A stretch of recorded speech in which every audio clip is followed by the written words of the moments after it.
Quench your thirst and learn more about the history, ingredients, and pour of the natural alcoholic beverage you know and love.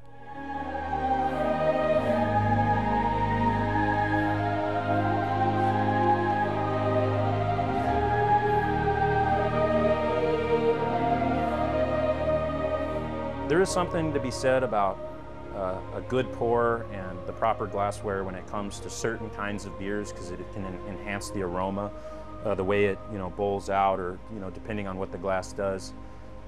It doesn't mean that the beer is going to be any less enjoyable if you put it into the wrong glass. But the proper pour, in my mind, should have at least 2 fingers of head.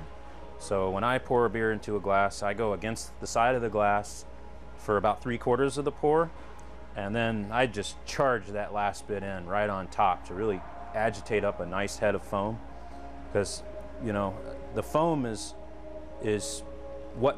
part of what makes beer beer. If it didn't have it, it could just be a cider, and the foam is also as those bubbles are collapsing and draining and it's turning back into beer, in concert with the carbonation, it's releasing a lot of aroma.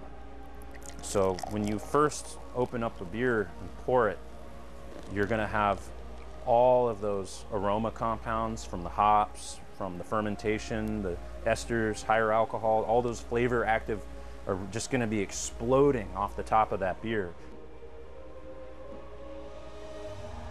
Hops contain a gland called a lupulin gland. And lupulin contains everything useful to the brewer. It contains the alpha acids that when boiled become soluble in water and make beer bitter, and they contain the essence oils that when extracted into beer make beer have spicy or floral, just a beautiful, wonderful nose.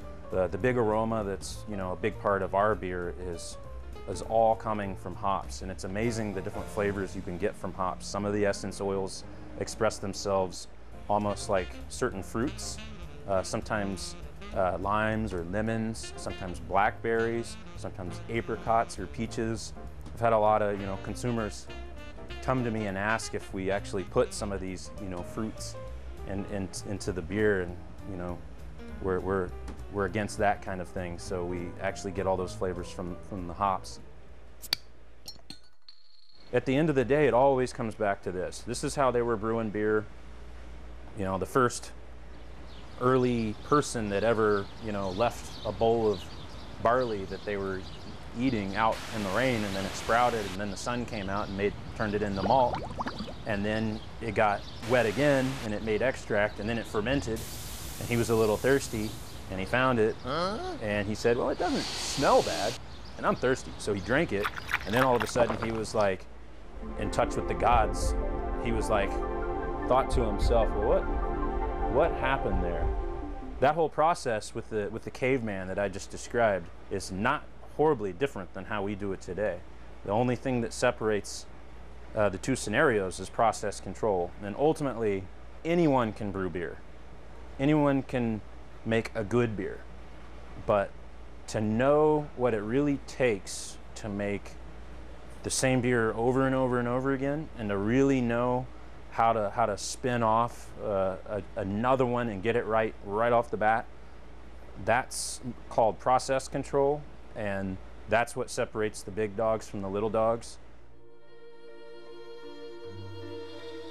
I mean, that's why people drink beer all throughout history. You drink beer because you don't trust the water, because the low pH, the high alcohol, the hops, and the sealed environment with the carbonation, which creates a higher internal pressure, those forces all conspire to make an environment where no pathogen can grow.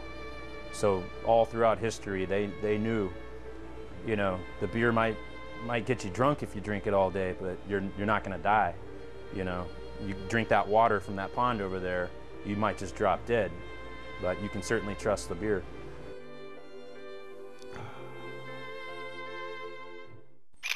For more information on the variety of beers featured in the story, check out the website lagunitas.com.